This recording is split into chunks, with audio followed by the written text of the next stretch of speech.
Bismillahirrahmanirrahim. Alhamdulillahirabbil alamin.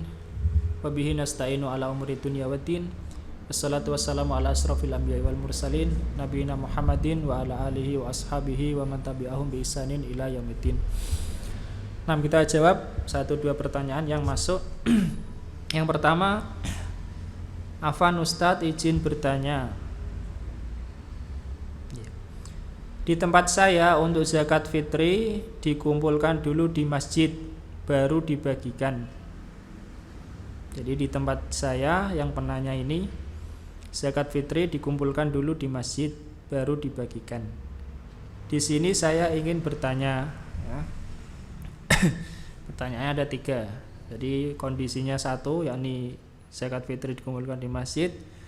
Kemudian pertanyaan 3. Pertanyaan pertama, hal tersebut diperbolehkan tidak? Maksudnya diperbolehkan atau tidak, ya. Jadi zakat fitri dikumpulkan dulu di masjid, baru dibagikan berupa beras. Jawabannya boleh, ya boleh. Tidak mengapa. Tidak mengapa.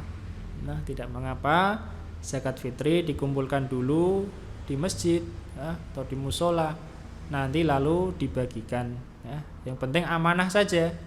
Sepenting amanah, ya, antara mengumpulkan, bagikannya, sasarannya tepat. Kemudian juga panitia itu melihat kualitas beras itu, ya, jangan asal terima. Apalagi kalau panitia ya harus orang situ yang mengerti. Menurut wilayah situ beras ini layak tidak. Nah, kalau layak, sudah benar timbangannya, diterima. Begitu juga penyalurannya, panitianya juga harus benar, disalurkan kepada yang berhak, ya, disalurkan kepada yang berhak, kepada orang fakir, kepada orang miskin. Nah, jadi boleh saja asalkan benar ketentuannya, mulai dari kualitas beras, ukurannya, kemudian juga penyalurannya. Jadi tidak mengapa, ya. Boleh. Kemudian pertanyaan yang kedua, apakah orang yang bisa mengeluarkan zakat fitri tidak boleh lagi menerima zakat fitri dari hasil pengumpulan tersebut? Di tempat saya biasa dibagi sekitar 30-40 kg per orang. Jadi apakah orang yang bisa mengeluarkan zakat fitri, dia mampu memenuhi syarat, tidak boleh lagi menerima zakat fitri dari hasil pengumpulan tersebut? Boleh apa tidak? Kemudian ini disebutkan di tempat saya biasa dibagi sekitar 30-40 kg per orang. Penanya yang dirahmati Allah Subhanahu wa taala dan juga yang lain, hendaknya kita bedakan, ya, hendaknya kita bedakan. Kita lihat pada masing-masing siapa yang wajib zakat fitri dan siapa yang berhak menerima. Apakah mungkin satu orang itu dia mampu zakat fitri, kemudian dalam kondisi yang sama dia juga berhak diberi ataukah tidak? Ini masalahnya. Yang pertama, tentang orang yang mampu atau wajib zakat fitri. Syaratnya ada 3. Nah, sering kita ulang, syaratnya ada 3. Yang pertama, orang Islam.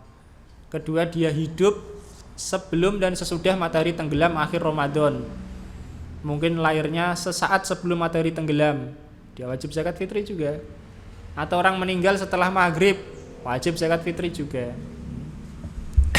Yang ketiga, punya kelebihan. Orangnya punya kelebihan dari yang dimakan pada malam dan siang hari raya, dan juga yang dimakan oleh orang yang ditanggungnya, keluarganya, istrinya atau anaknya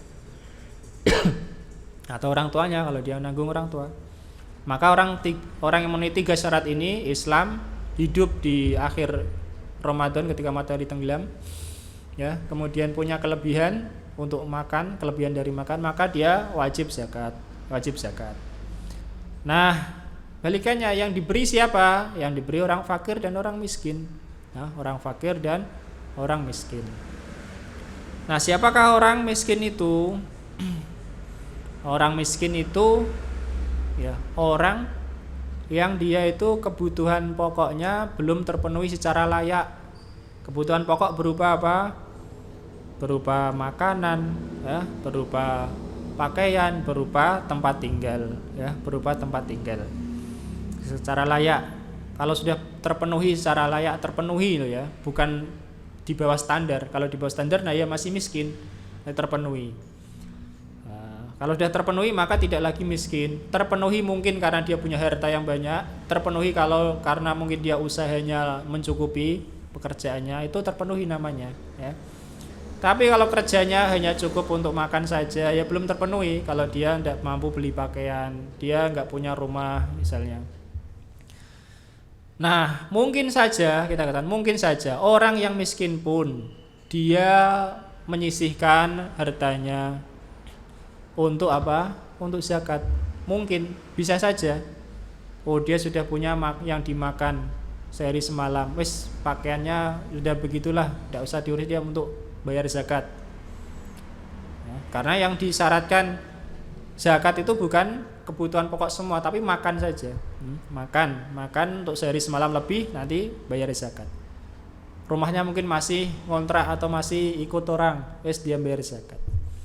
Nah, jadi dalam waktu yang bersamaan mungkin saja orang sudah bayar zakat, tapi ternyata dia berhak diberi, maka dia boleh diberi, ya. Dilihat kondisinya miskin, dia bayar zakat, kita terima, ya. Kalau memang panitia nerima. Kalau orang diberikan pada orang miskin yang lainnya, orang miskin lainnya juga nerima, tidak apa-apa.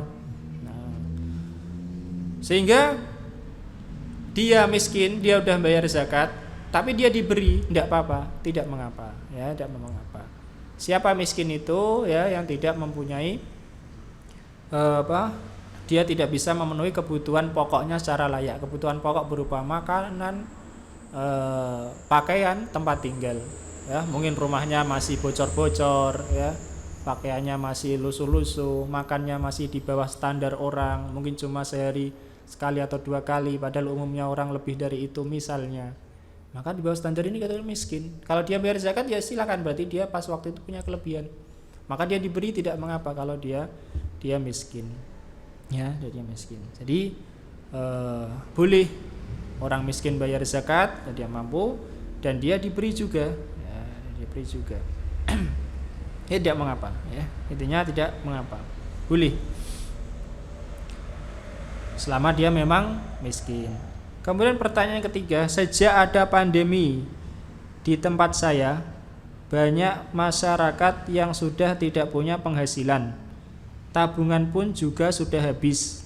Apakah orang ini boleh diberi zakat?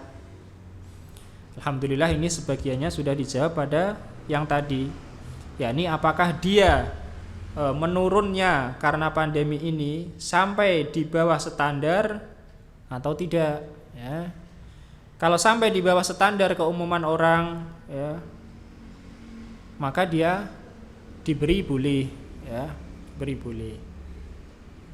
Misalnya makannya sejak pandemi ini makannya kekurangan, ya, maka dia diberi karena dia masuk ke dalam kategori miskin. Meskipun sebelumnya dia nggak miskin, tapi sejak ada ini dia jatuh sampai derajat di bawah standar, makanya kurang-kurang atau sebenarnya nggak cukup, dicukup-cukupkan. Harusnya butuhnya itu katakanlah 50, dia punya cuma 40 ini dicukupkan. Nah, itu maka masih boleh diberi. Dia termasuk kategori miskin, ada di bawah standar.